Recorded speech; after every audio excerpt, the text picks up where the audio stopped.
The soft blue light of 3 moons shone down on the gleaming towers of the Lumari capital. Inside the tallest spire, Ambassador Trell paced nervously. His thin fingers trembled as he looked at the latest report. The Voidborn fleet was only days away from their peaceful world. They have destroyed 7 systems already, he said to the council members gathered in the Oval Chamber. No one has stopped them. No one has even slowed them down. The eldest council member, Gray, shook her head. We are not warriors, Trell. Our ships are for trade and exploration. We cannot fight these monsters. Trell moved to the center of the room, where an ancient device sat on a pedestal. It was older than their civilization, a relic from times long forgotten. Then we must use the beacon. A gasp went through the chamber. The emergency beacon had never been activated in their recorded history. Its power source was mysterious, its reach unknown. Some said it could send signals across the entire galaxy. We have no choice, Trell insisted. The legends say it calls for help from the strongest warriors in the stars. We need them now. With the council's reluctant approval, Trell placed his hand on the smooth surface of the beacon. It hummed to life, glowing with increasing brightness until everyone had to shield their eyes. A pulse of energy shot upward, breaking through the ceiling and into space.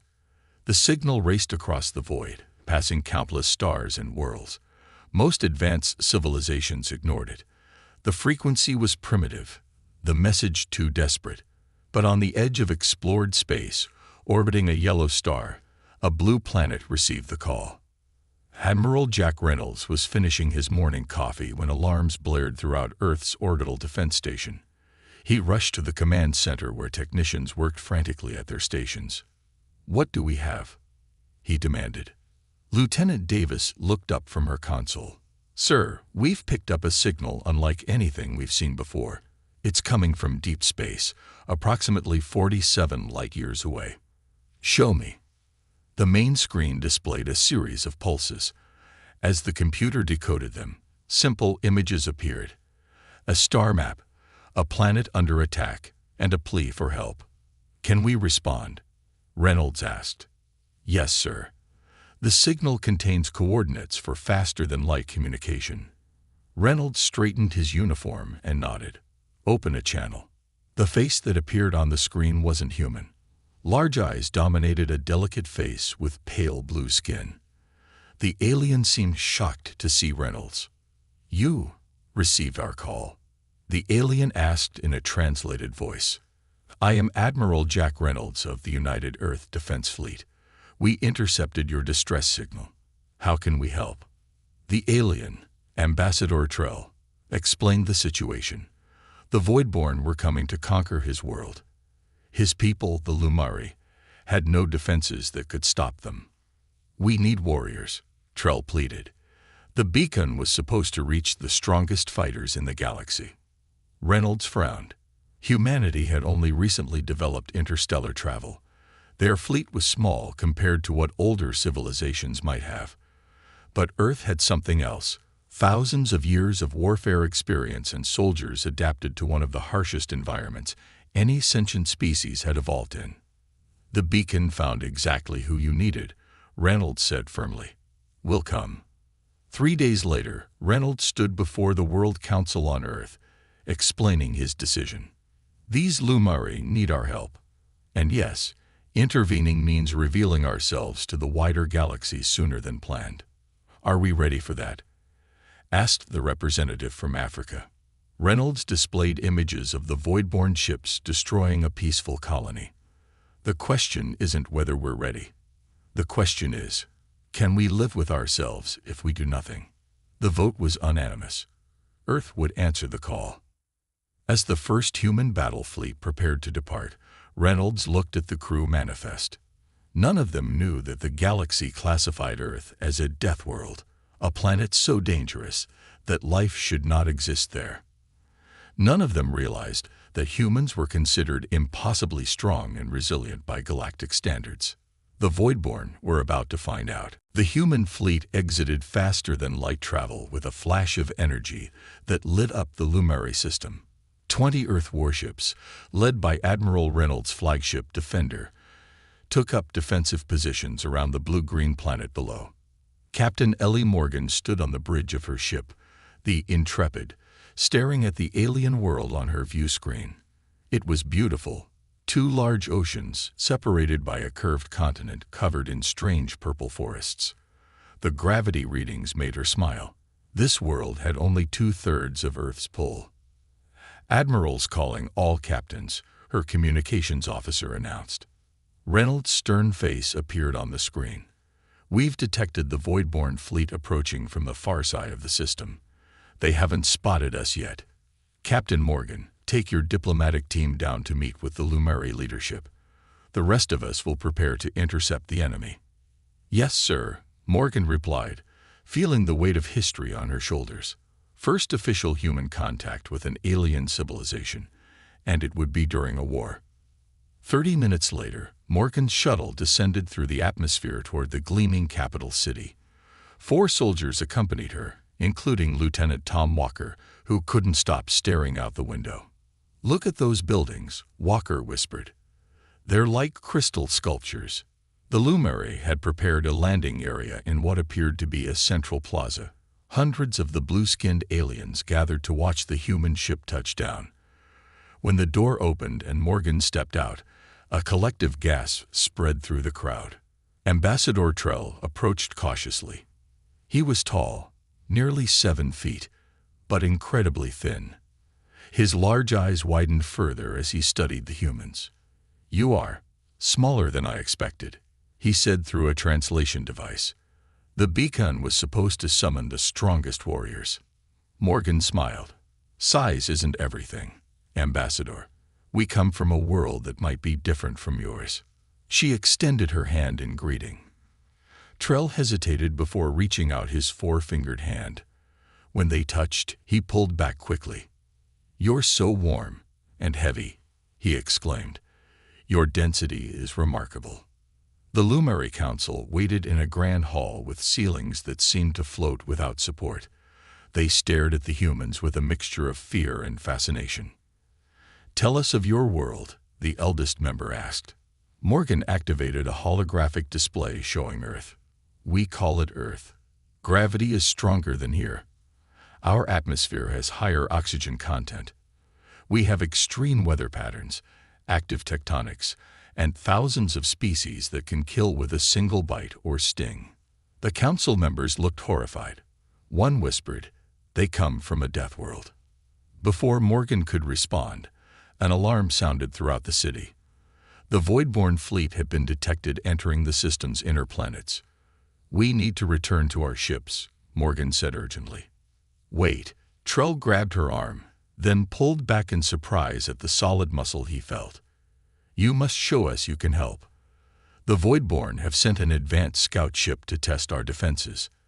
Admiral Reynolds' voice crackled through Morgan's communicator. "Captain, we've detected a single enemy vessel heading toward your position. Permission to engage." "Granted, Admiral," she replied. Then to the Lumari, "Come with me. You should see this." From an observation platform, the Lumeri Council watched as 3 human ships intercepted the Voidborn scout. The enemy vessel was massive, 3 times the size of the largest human ship. It fired first, purple energy beams slicing through space. The human ships didn't retreat. Instead, they executed a perfect flanking maneuver that the Lumeri had never seen before. 2 ships drew the Voidborn's fire, while the 3rd circled behind and launched a barrage of missiles. The battle lasted less than 5 minutes. The crippled Voidborn ship retreated, trailing debris and venting atmosphere. Ambassador Trell turned to Morgan with new respect in his eyes. Perhaps the beacon found the right warriors after all. He didn't know that humans had been fighting each other for thousands of years, perfecting the art of war while the Lumeri had known only peace. He didn't understand that humans had evolved on a planet that tried to kill them every day, making them stronger, faster, and more resilient than most galactic species. The Voidborn were about to learn this lesson too. The Lumeri Council chamber was filled with tension. Ambassador Trell stood before the gathered leaders, his thin arms gesturing toward the holographic display of the human fleet. They have already driven back 3 voidborn attacks, he argued. Without their help, we would already be conquered. Gray, the eldest council member, remained skeptical. These humans are unsettling. They move too quickly. Their skin is too thick. They breathe more heavily than any species we know. She lowered her voice, and they come from a world that should not support life.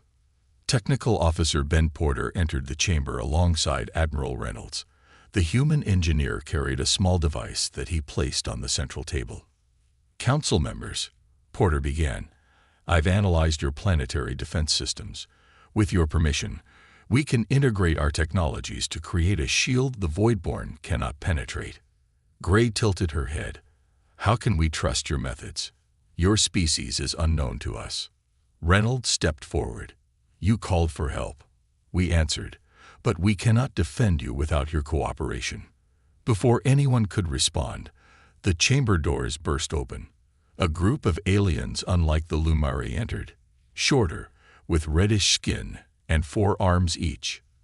We are the Nathi, their leader announced. Our world is 2 systems away. We intercepted your communications with these humans. The Nathi leader approached Porter, examining him with obvious curiosity. Is it true? You fought the Voidborn and survived. We did more than survive, Reynolds said. We drove them back. Within hours, representatives from 5 more species arrived at the Lumari capital. Each had suffered Voidborn attacks or feared they would be next. All were fascinated by the humans, these strange beings from an uncharted region who seemed unafraid of the galaxy's most feared conquerors. In the ship docking bay, Porter worked alongside alien engineers. He was surprised how easily they learned human methods. Your species thinks differently, said Milo, a Nathi engineer. You approach problems from unexpected angles. Porter smiled. On Earth, we call that thinking outside the box. What is this box? Milo asked in confusion. Just an expression, Porter laughed. It means finding solutions others might miss. In the command center, Reynolds met with military leaders from all 7 alien species. None had significant combat experience. Their civilizations had evolved in peaceful regions of the galaxy, with natural resources abundant and few threats to drive aggressive evolution. The Voidborn will return with their main fleet soon, Reynolds explained. We need a unified strategy. The alien commanders looked at each other nervously.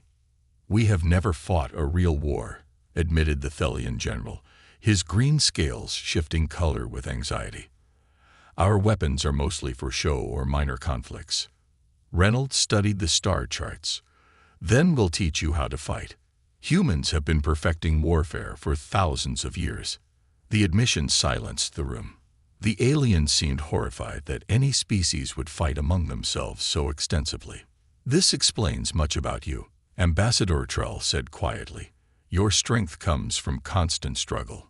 That evening, in a formal ceremony broadcast throughout the 7 worlds, the alliance was formed.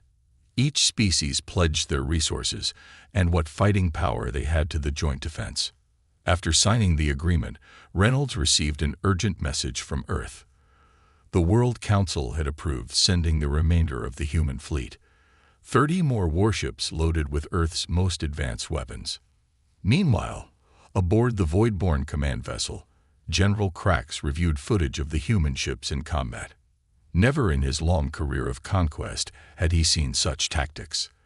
The Deathworlders moved their vessels in unpredictable patterns, took risks no rational species would consider, and fought with a ferocity that suggested they actually enjoyed battle. Where did these humans come from? He demanded of his science officer. Unknown, General. Their star does not appear in our records. Krax's 4 eyes narrowed. They bleed, yes. They can die. Presumably, General. Then they can be defeated. Prepare the main fleet. These Deathworlders have merely delayed the inevitable. What Krax didn't understand was that humans had evolved facing extinction countless times. Fighting against overwhelming odds was written into their very DNA. And now, for the first time, The galaxy would witness what happened when Deathworlders went to war. Admiral Reynolds stood before a mixed group of alien commanders, pointing to a holographic display of the Lumari system.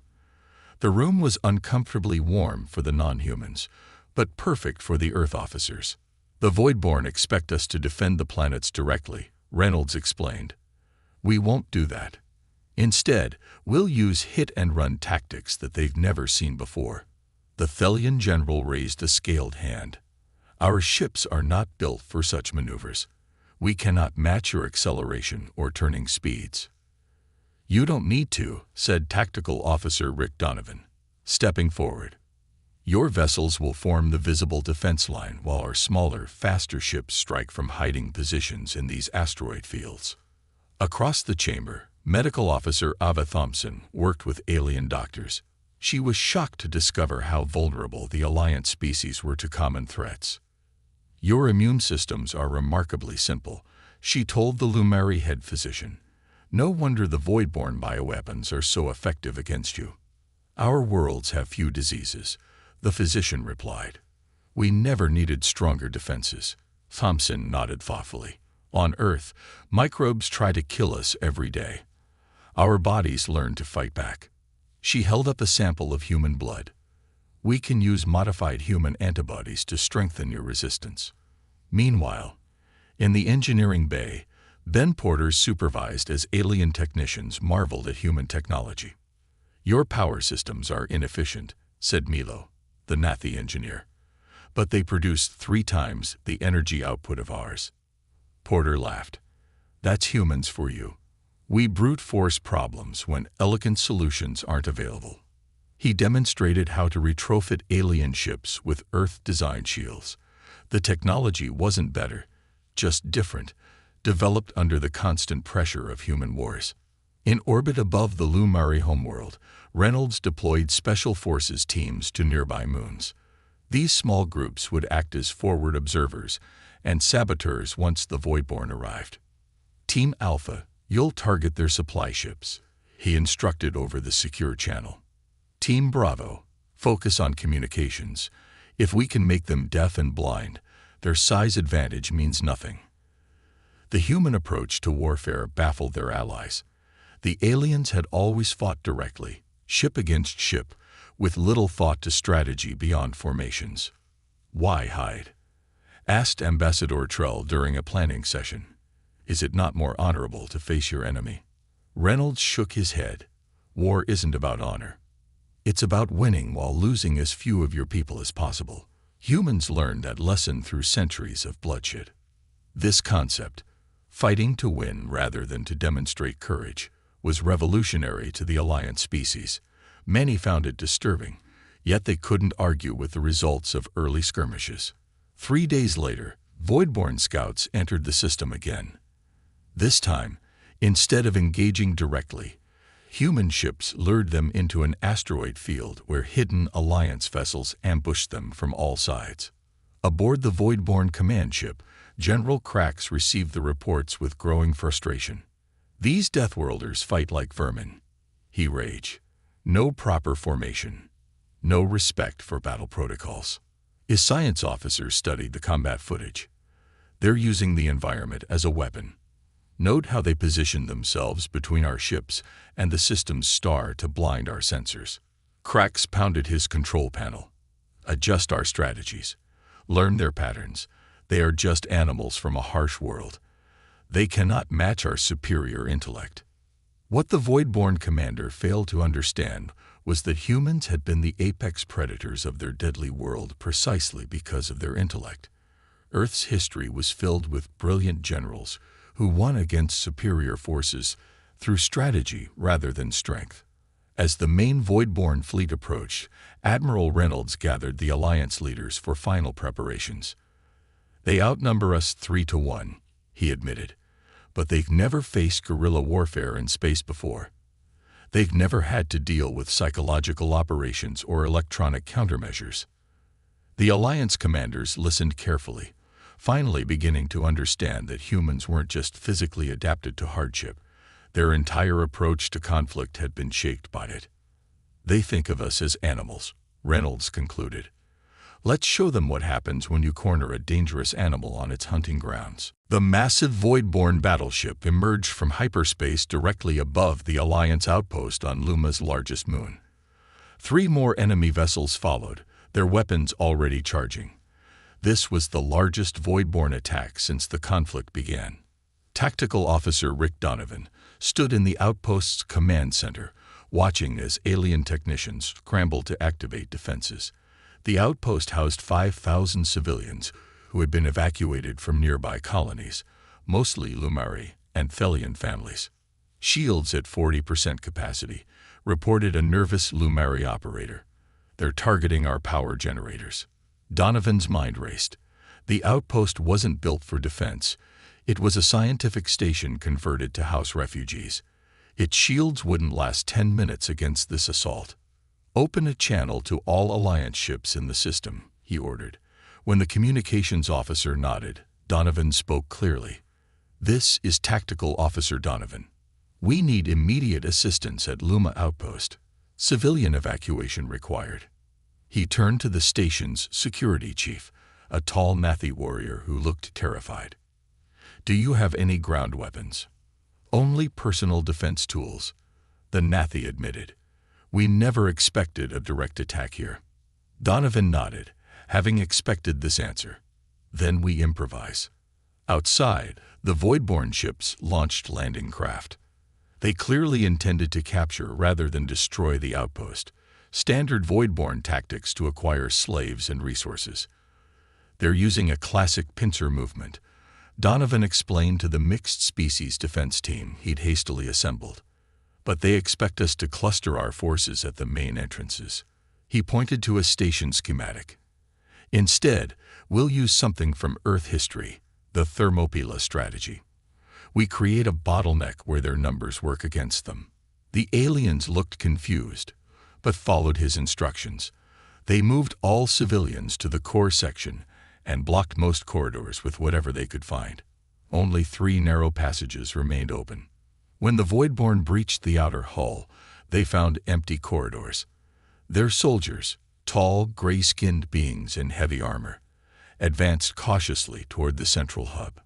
In orbit, 3 human ships arrived, led by engineer Maya Wilson aboard the Discovery. They were outnumbered and outgunned by the Voidborne fleet. Standard tactics won't work, Wilson told her crew. So we're going to use an old Earth Navy trick, crossing the T. The Discovery accelerated directly toward the largest enemy vessel, with the other human ships following in a tight formation.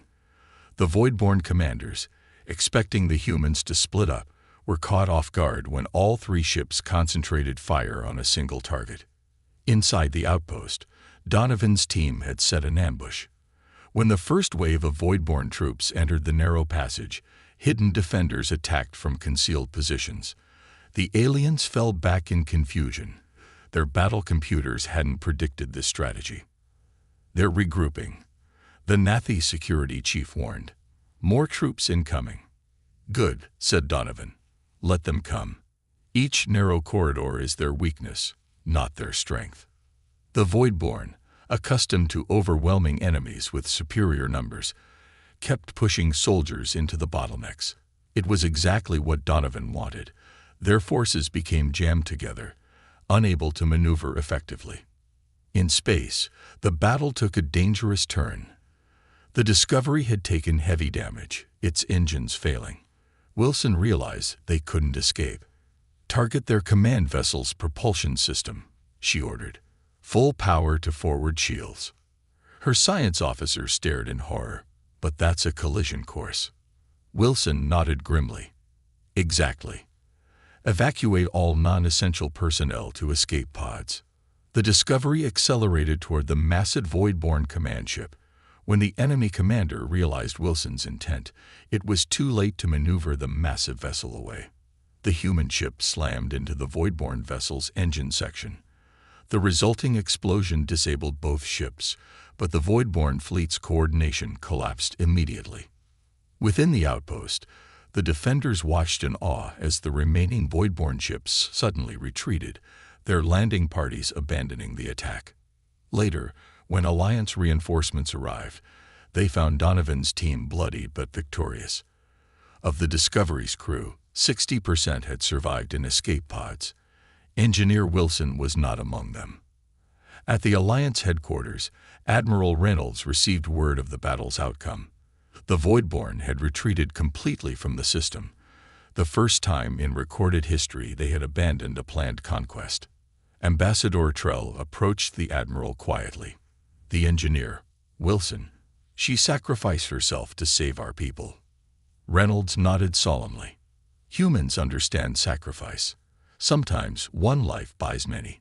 Trell looked at the Admiral with new understanding. Perhaps that is the greatest difference between us. You Deathworlders don't just survive hardship. You embrace it when necessary. The Voidborn had learned an important lesson. These humans didn't fight like any species they had encountered before. And now, for the first time, General Krax felt something he had never experienced: doubt. Admiral Reynolds studied the holographic display showing the Voidborn fleet's retreat pattern. After their defeat at Luma Outpost, the enemy had pulled back to a distant star system. Alliance intelligence suggested they were regrouping around their massive command ship, the Dominion. They're licking their wounds, Reynolds told the War Council. But they'll be back with everything they have. Captain Ellie Morgan, recently promoted after her success in the earlier battles, pointed to a specific sector on the map. Our scouts have confirmed the location of their command ship. It's hiding in this nebula. The alien leaders exchanged nervous glances.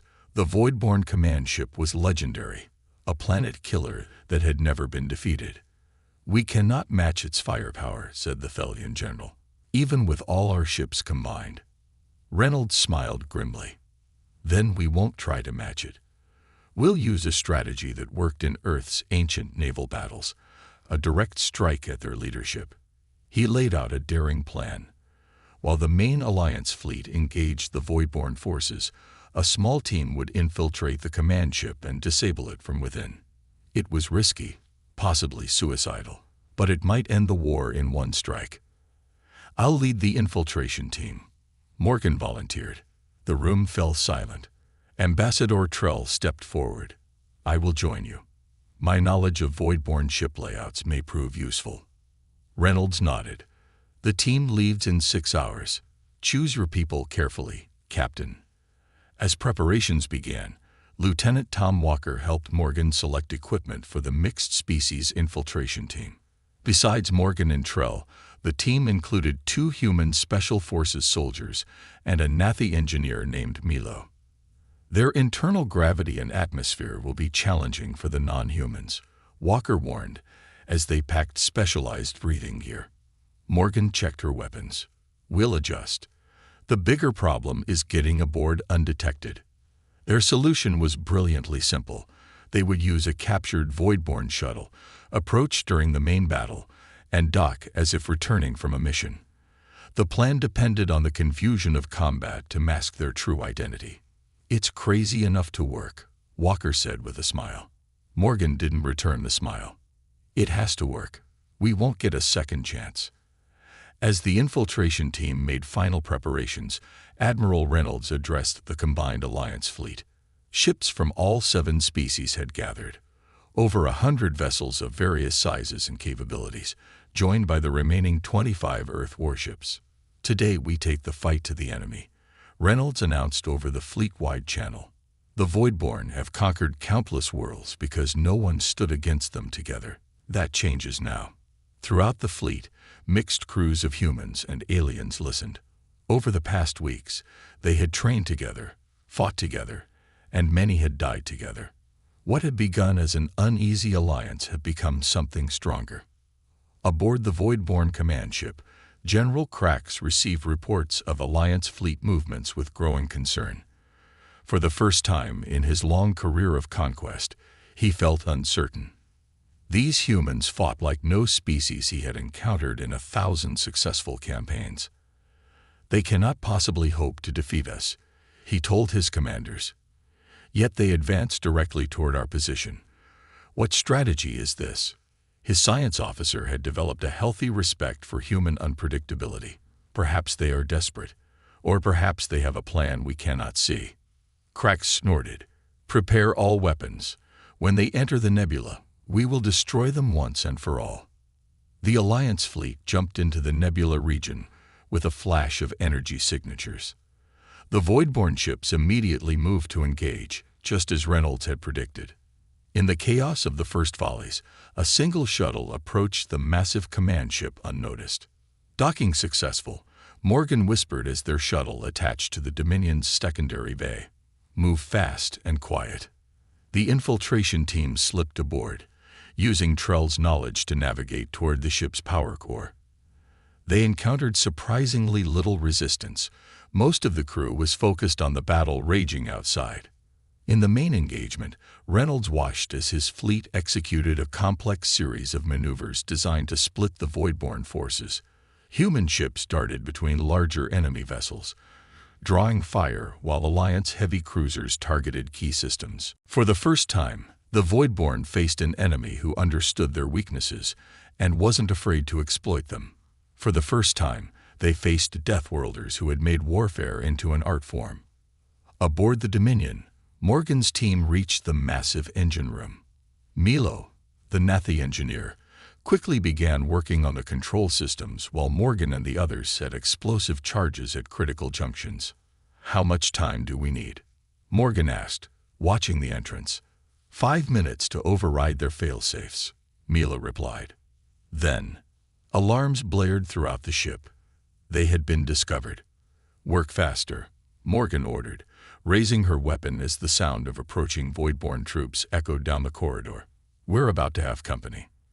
The corridor outside the Dominion's engine room filled with Voidborn troops. Captain Morgan and her team took defensive positions behind power conduits as energy blasts struck around them. 3 more minutes, Milo called out, his 4 hands working frantically on the control panel. Morgan fired her weapon, dropping 2 Voidborn soldiers. "We might not have 3 minutes." Ambassador Trell, crouched nearby, had never seen combat before the humans arrived. Now he was in the heart of the enemy flagship, fighting for the survival of 7 species. He watched as the human soldiers moved with incredible speed and precision, each shot finding its target. "More incoming," warned one of the human soldiers as a second wave of Voidborn appeared. Outside in space, the battle had reached its peak. Admiral Reynolds' flagship took heavy damage as it led the assault on the Voidborn fleet. The human ships fought with a ferocity that stunned both allies and enemies alike.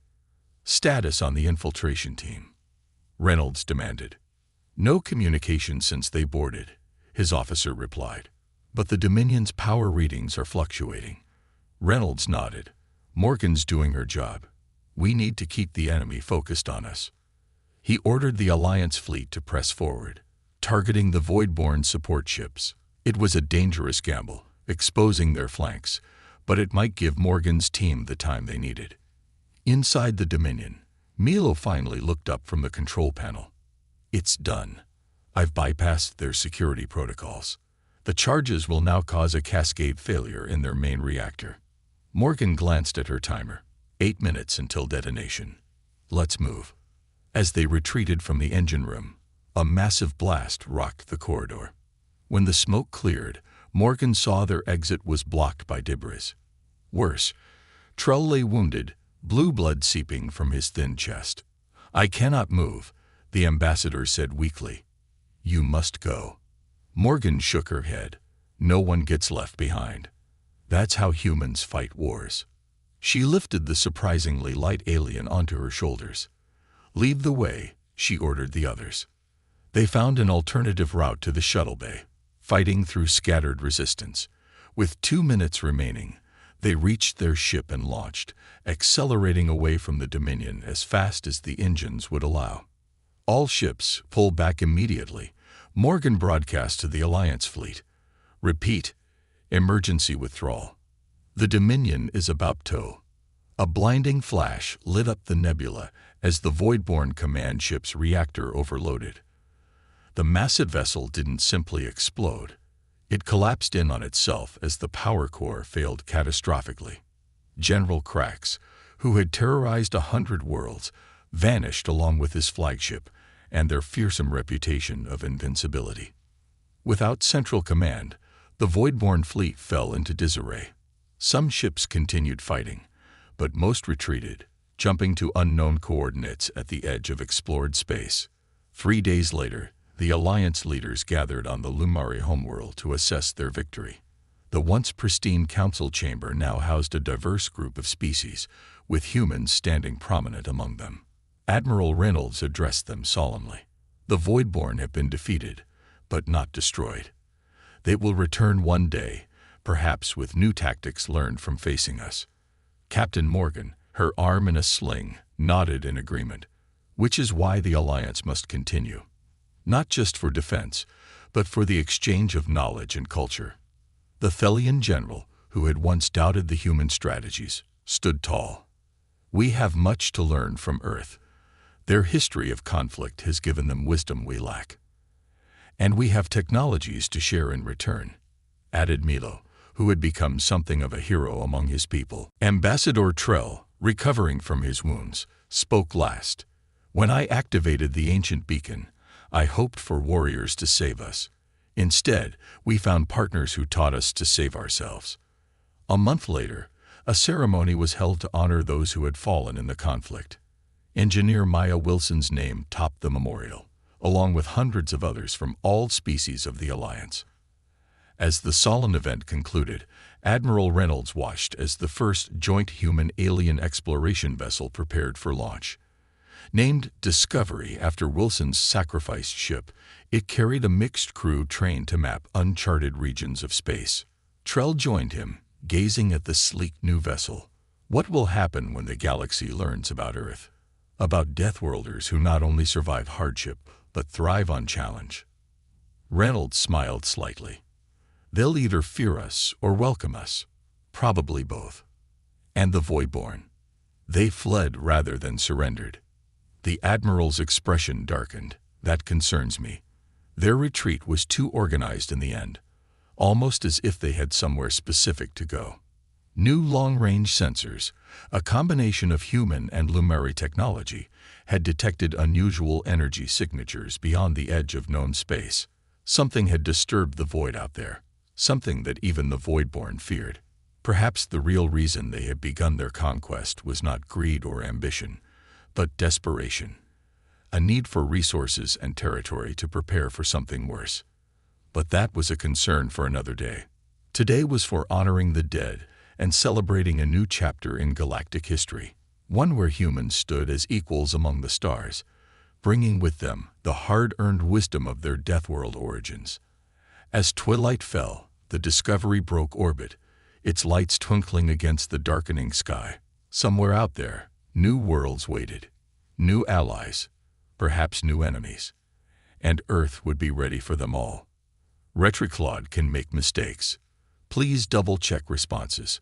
The silence of deep space broke with an urgent beep on the main control panel. Lieutenant Davis looked up from his screen, eyes wide with surprise. Admiral Reed, we have picked up a signal. It's not one of ours, he said, his fingers moving quickly over the controls. Admiral Marcus Reed walked to the front of the bridge, his tall frame casting a shadow over the younger officer's station. At 55 years old, Reed had seen more battles than most of the crew combined. The scars on his face told stories of close calls that had earned him respect throughout the United Terran Defense Fleet. "Show me," he ordered. The main screen lit up with strange patterns. Alien words and pictures flashed, showing ships being destroyed and planets burning. Even without translation, the message was clear. Someone needed help. "Can we figure out what they're saying?" Reed asked. The ship's eye answered, "Working on it, Admiral. The language is unlike anything in our database, but the math patterns are universal. It appears to be a distress call from the Orion sector, about 3 light years from our position." Reed nodded slowly. Humanity had only recently started exploring that area of space. They had found a few peaceful trading species, but nothing that would cause this level of panic. "How old is this message?" "Based on signal decay, approximately 6 days," the eye replied. 6 days. Reed knew that in space combat, 6 days could mean the difference between saving a civilization and finding only ruins. He turned to his communications officer. Contact Fleet Command. Tell them we've received an alien distress signal and request permission to investigate. Within an hour, the answer came back. Permission granted. Proceed with caution. Reed called his officers to the briefing room. Maps of the Orion sector floated in holographic display as the crew gathered around. Ladies and gentlemen, we've been authorized to respond to this distress call, Reed began. We don't know who sent it or what we're facing, but someone out there needs help. Commander Wilson raised her hand.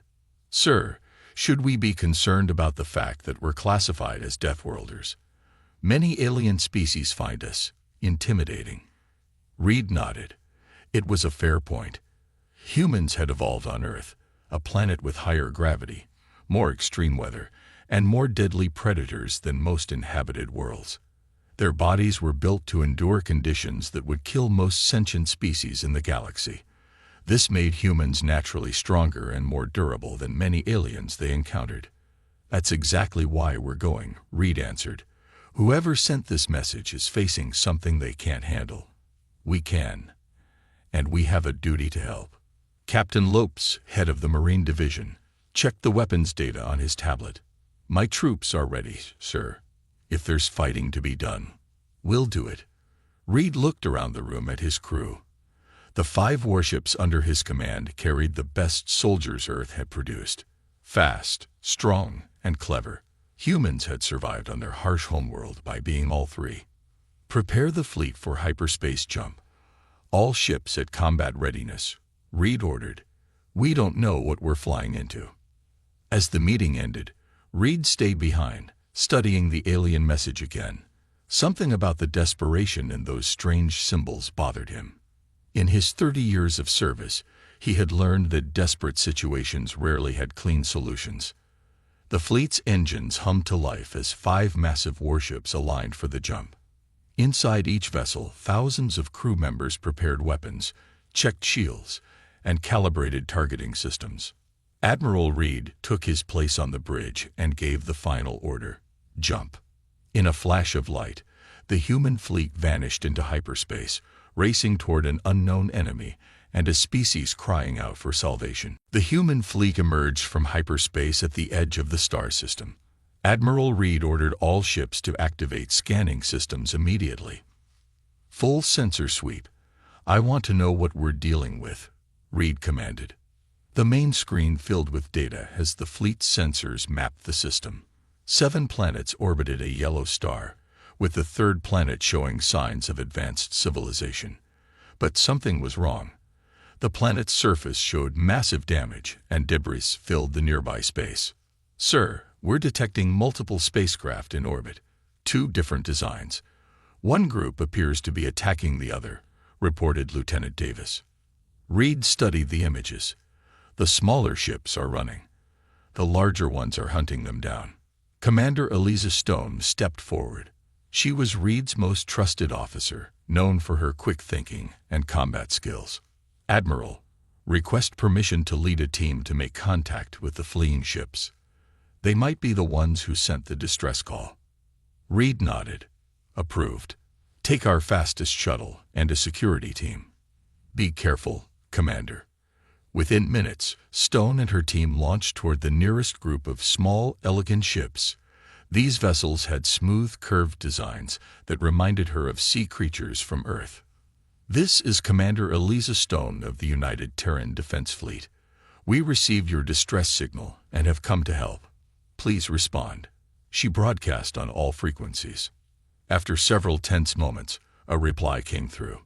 The alien language was musical but impossible to understand. Stone activated the translation program and tried again. This time, a face appeared on her screen. The alien had pale blue skin, large eyes with no pupils, and no visible nose. It spoke, and the translation came through in broken English. Humans, you came. The void will destroy you too. Why risk yourselves for strangers? Because someone asked for help, Stone replied simply. I'm Commander Stone. Who are you? And what's happening here? I am Teller, ambassador of the Luminary. The Void Dominion attacked without warning 3 cycles ago. They seek our world's resources. We cannot fight them. We are not made for war. The ambassador was right. As Stone's shuttle docked with the Luminary ship, she saw firsthand how different they were from humans. The Luminary were tall and graceful but physically fragile. Their world had evolved with few predators or natural disasters, creating a species that never developed the defenses that humans took for granted. Your people came from a death world, Teller observed, watching Stone's security team move. Your bodies are dense with muscle. You move like hunters. Stone hadn't thought about it that way. Humans didn't consider Earth particularly dangerous. It was just home. But to these aliens, humans must seem like something from a nightmare. Beings evolved to survive conditions that would kill a Luminary instantly. Take us to your leaders, Stone said. We need to understand the situation better. As they traveled deeper into the Luminary ship, Stone saw hundreds of refugees, families huddled together, children looking up with those strange, pupil-less eyes. Many were injured. All looked terrified. The Luminary Council met in a circular room. 7 elderly aliens listened as Teller explained the humans' arrival. When Stone stepped forward, a murmur went through the room. The Void Dominion has destroyed 3 of our colonies, said the head counselor. They will not stop until they have taken everything. We have no weapons that can harm them. Show me what they look like, Stone requested. A hologram appeared, showing the enemy ships. Dark and angular, they resembled nothing so much as massive insects. Then came images of the Void Dominion themselves, creatures with multiple limbs, armored bodies, and compound eyes. Stone tapped her communicator. Admiral Reed, I'm sending you data on both species. The Luminary sent the distress call. They're under attack by something called the Void Dominion. Reed's voice came through clearly. Understood, Commander. Return to the fleet. We're going to need a battle plan. The officers gathered around the holographic display on the main ship. Admiral Reed studied the images of the Void Dominion ships with narrowed eyes. Their formations are too perfect, he observed, almost like they're all controlled by one mind. Lieutenant Davis analyzed the data from their sensors. Sir, you might be right. We're detecting unusual communication patterns between their vessels. It seems they operate as a hive. Captain Jake Miller entered the room. As leader of the special operations team called Chimera Squad, Miller had a reputation for solving impossible problems. His team was made up of the best soldiers in the fleet. What are we looking at, Admiral? Miller asked, his voice deep and calm. The enemy is called the Void Dominion. They're attacking a peaceful species called the Luminary, Reed explained. Their ships move in perfect coordination. We think they might have a hive mind. Miller nodded slowly. That could be both a strength and a weakness. The tactical officer, Lieutenant Grant, pointed to different sections of the enemy fleet. We've identified 3 types of ships. The large ones appear to be command vessels. Medium ships act as weapons platforms. Small ones are like worker drones. Reed turned to the fleet's lead engineer, Dr. Gray. What can you tell us about their technology? Dr. Thomas Gray was a brilliant scientist who had designed many of the fleet's weapons.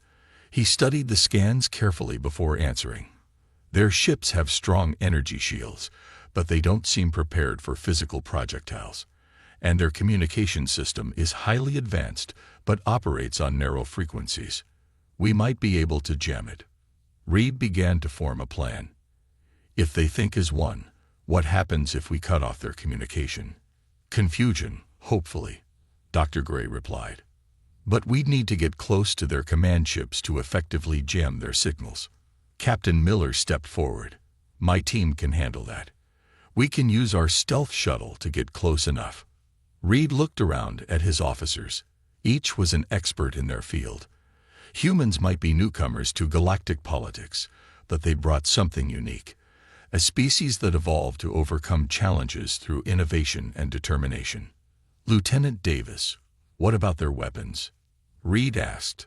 Energy-based, sir. Powerful, but slow to recharge. If we time our attacks between their firing cycles, we can minimize damage to our ships. Commander Stone, just returned from meeting the Luminary, joined the briefing. Admiral, there's something else you should know. The Void Dominion isn't just taking resources, they're harvesting the Luminary themselves. A grim silence fell over the room. Explain, Reed ordered. The Luminaries say that the Dominion takes prisoners to their main ship. None return. They believe they're being used for biological experiments. Captain Miller's jaw tightened. Then we have another objective. Free any prisoners. Reed began assigning tasks. Dr. Gray, work on jamming their communications. Lieutenant Grant, analyze their attack patterns and find weaknesses. Captain Miller, prepare your team for both space and ground operations. Commander Stone, coordinate with the Luminary ships. As the officers left to carry out their orders, Reed stayed behind with Captain Miller. Jake, this won't be easy, Reed said quietly. We're outnumbered. Miller smiled slightly. We usually are, sir, but they've never fought humans before. They don't know what Deathworlders can do when pushed. Throughout the fleet, preparations began. Engineers modified weapons to better penetrate alien shields. Pilots studied the enemy flight patterns. Marines checked their equipment. Captain Miller met with his Chimera squad. 12 men and women, the best special forces operators in the fleet. This isn't like fighting pirates or rebels, he told them. These aliens think they're superior. Let's show them what humans are capable of. In just 6 hours, the human fleet was ready for battle. Admiral Reed gave the final order. Move into position. Let's introduce ourselves to the Void Dominion. The 5 human warships moved into formation. From the bridge of his flagship, Admiral Reed watched the enemy vessels. The Void Dominion ships hung in space like dark insects, surrounding the Luminary homeworld. All ships report ready. Admiral, Lieutenant Davis announced. Reed nodded. Begin Operation Thunderstrike. 2 smaller human vessels accelerated forward, appearing to charge directly at the largest enemy ship. The Void Dominion responded exactly as expected. Their ships turned to face the threat, weapons powering up. They're taking the bait, Commander Stone said. All enemy ships are focusing on Valiant and Dauntless. The human ships fired what looked like a disorganized barrage of missiles. To the Void Dominion, it must have seemed primitive compared to their energy weapons. But this was part of Reed's plan.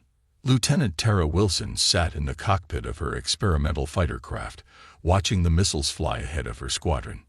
Unlike traditional pilots, Wilson controlled her ship with neural links, allowing her to fly with the speed of thought. Phoenix Squadron, follow the missile path. When they detonate, push through the gap, she ordered her pilots. The missiles exploded before reaching the enemy ships, creating a massive cloud of debris and electromagnetic energy. This wasn't a mistake, it was the strategy. The cloud blocked the Dominion sensors and disrupted their energy weapons. Wilson led her squadron through the chaos. Weapons hot. Target their communication arrays. 12 fighters burst through the cloud, firing concentrated pulses at specific points on the enemy ships. These weren't meant to destroy, just to disrupt the hive-mind connection. On the bridge of his ship, Admiral Reed watched the battle unfold. Now, Dr. Gray. Dr. Gray activated the jamming device his team had created. Jamming initiated, targeting their primary frequencies. The effect was immediate. Several enemy ships suddenly stopped moving. Others began firing randomly, some even hitting their own vessels. It's working, Commander Stone said. They can't coordinate without the hive connection. Reed didn't smile. This was only the first phase. Captain Miller, you're cleared to launch. In the launch bay, Captain Miller and his Chimera squad boarded their stealth shuttle. Stay sharp. Our goal is to reach their command ship and gather intelligence. We go in quiet, we hit hard, and we leave before they know what happened. The shuttle slipped away from the human fleet, its stealth systems making it nearly invisible to enemy sensors. Back in the main battle, The Void Dominion was recovering. Their ships began to form new patterns, adapting to fight individually rather than as a hive. "Sir," Lieutenant Davis called out, "we're detecting a massive energy buildup in their larger ships." Reed had expected this. "All vessels, evasive pattern Delta. Wilson, get your squadron out of there." The human ships scattered just as the enemy fired their main weapons, beams of destructive energy cutting through space. One human fighter wasn't fast enough. It exploded in a brief flash of light. "Reynolds is gone," Wilson reported, her voice tight with anger. "Permission to engage with heavy ordnance." "Granted," Reed replied. "All ships, switch to Phase 2. Target their weapon systems." The human fleet suddenly changed tactics. Instead of firing from a distance, they moved closer to the enemy, entering ranges that most space combat avoided. This allowed their kinetic weapons, physical projectiles accelerated to incredible speeds, to tear through the enemy's energy shields. One Dominion ship exploded, then another. The remaining enemy vessels began to fall back, reforming their lines around their largest vessel. "They're retreating to defensive positions," Commander Stone reported. But Reed saw something else in their movement. "No, they're not retreating. Look at their formation. They're protecting something. And there's a new energy signature coming from beyond the planet." The main screen showed it clearly. A massive ship, 3 times larger than any they'd seen, emerging from behind the luminary moon. "That's their mothership," Reed said quietly. "The real battle is just beginning." Captain Miller's shuttle landed silently behind a ridge on the luminary homeworld. The planet's surface showed the scars of invasion. Burning forests, destroyed cities, and crashed ships dotted the landscape. "Chimera Squad, sound off," Miller ordered as they prepared to exit. One by one, his 11 team members confirmed they were ready. Each soldier wore advanced combat armor designed for human strength and speed. On their Deathworld home, humans had evolved to be stronger and more durable than most species, and their equipment enhanced these natural advantages. "Our mission is clear," Miller told them.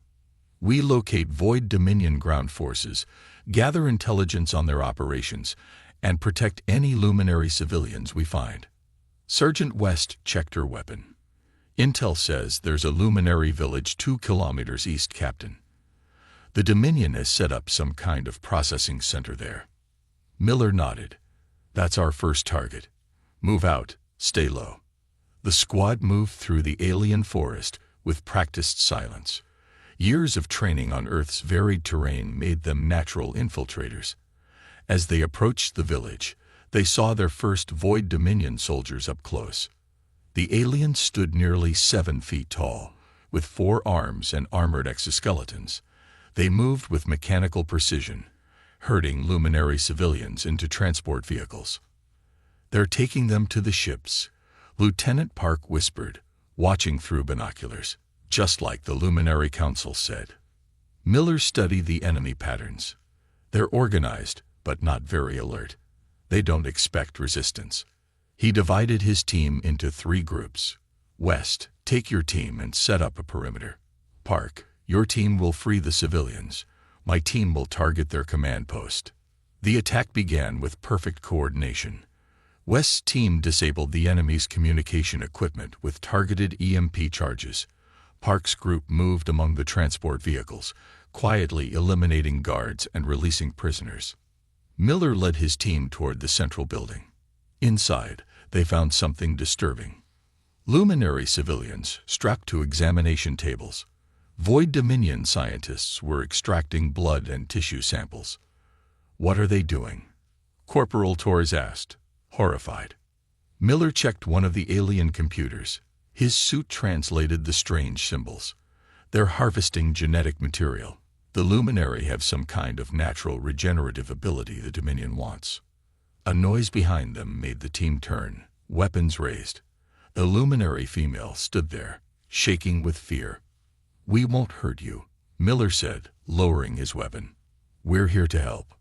"More come," she said in broken human language. "Many more. They take us to the big ship." Miller helped her sit down. "What happens on the big ship?" "No one returns," she whispered. Miller's team secured the building and freed the remaining prisoners.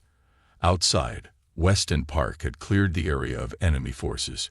"Captain, we found their data center," West reported. "You need to see this." The information they discovered was alarming. The Void Dominion wasn't just harvesting the luminary. They were using them to enhance their own biology. The Dominion's hive mind wanted to incorporate the luminary's regenerative abilities into their own species. "We need to get this information to Admiral Reed," Miller said. "And we need to stop those transports from reaching the mothership." As Chimera's squad set explosives around the Dominion base, Miller received an urgent message from the fleet.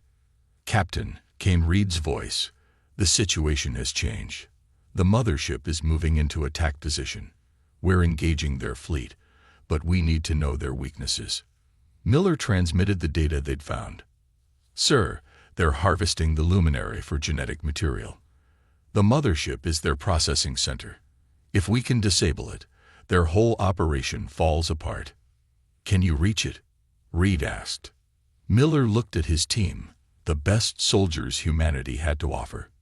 Each one nodded. "Yes, sir. Chimera's squad will infiltrate the mothership. Just get us close enough." "Understood. Return to orbit. We'll create your opening," Reed said. As the shuttle lifted off, Miller saw the battle raging in space above them. The human fleet was outnumbered but fighting with remarkable effectiveness. "This is what we trained for," he told his team. "Today we show the galaxy what humans can do." Admiral Reed watched the massive Void Dominion mothership move into attack position. Its size dwarfed even the largest human vessel, and energy readings showed weapons powerful enough to destroy planets. "All ships begin retreat pattern," Reed ordered, his voice calm despite the danger. Lieutenant Davis looked shocked. "Sir, we're retreating."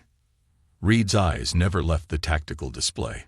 "Sometimes appearing weak is the greatest strength, Lieutenant. Broadcast damage reports on open channels. Make sure the enemy hears us." Throughout the fleet, human crews sent fake distress calls. Their ships moved away from the planet in what looked like a disorganized escape. The Void Dominion ships followed, just as Reed had predicted. Their perfect formation spread out as they pursued what they thought were easy targets. "They're chasing us," Commander Stone confirmed. "All enemy ships have left orbit except the mothership." Reed nodded.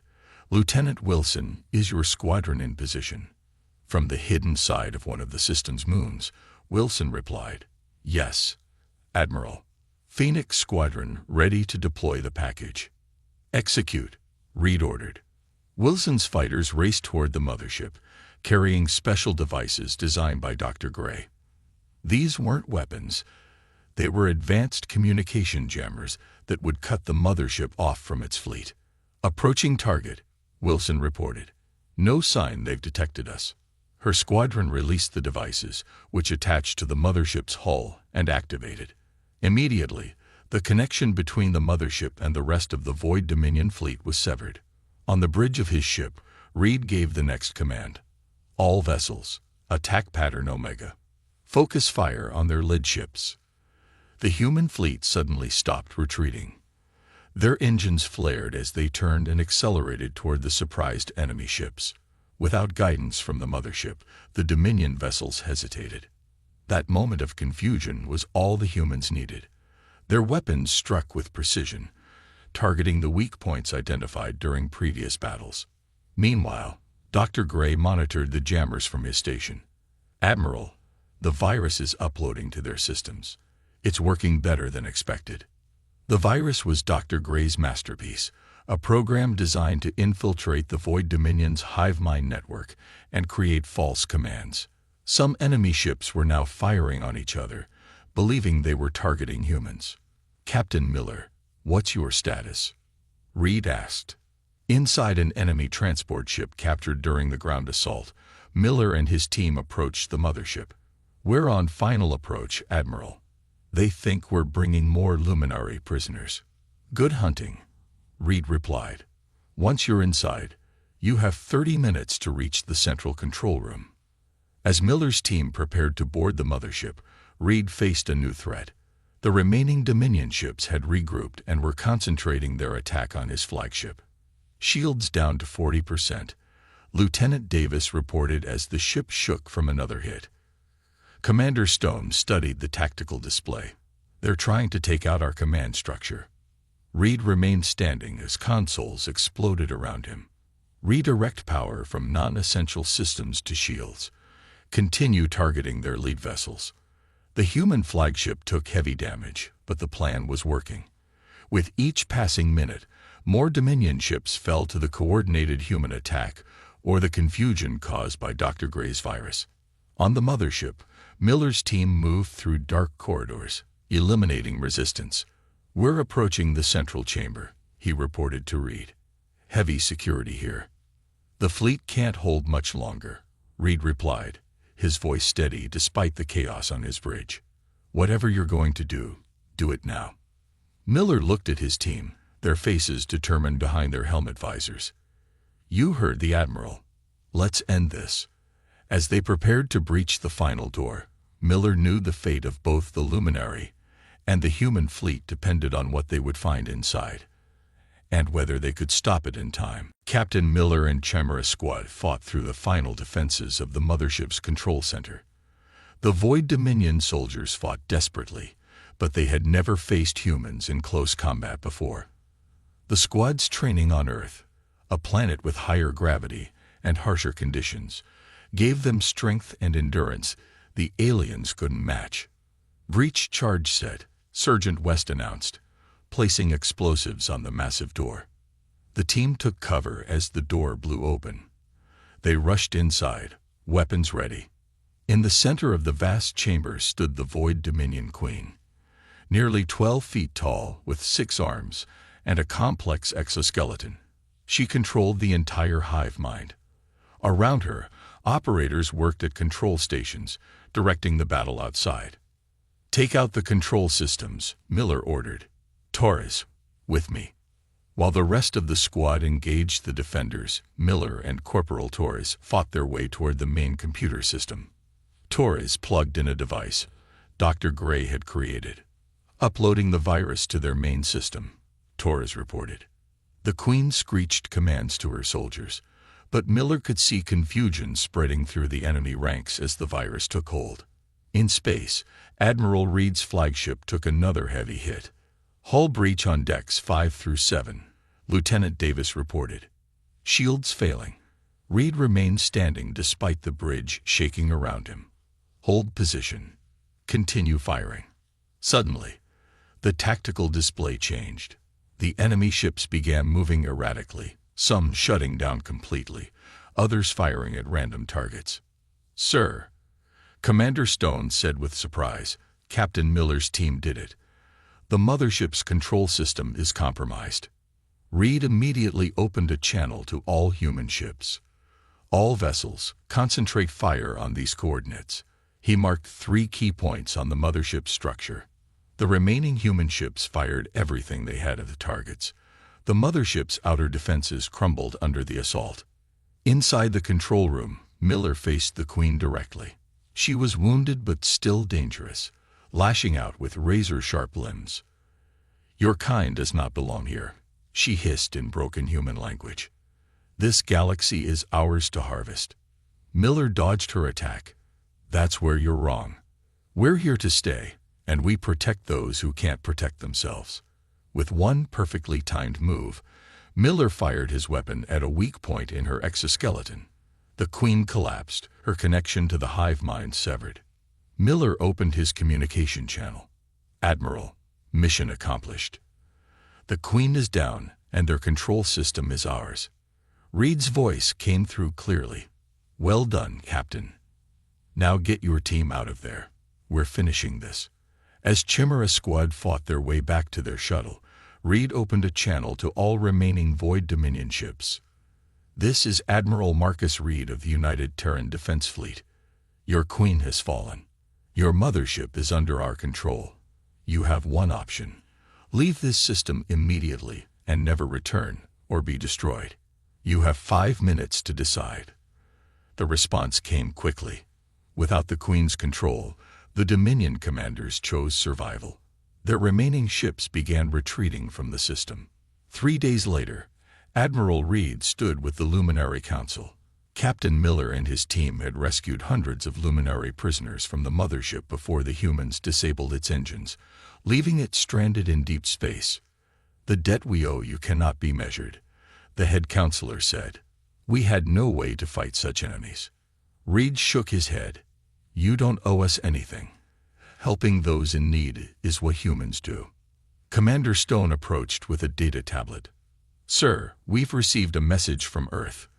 They're sending diplomats to establish formal relations with the Luminary, and 17 other species have requested human protection against the Dominion."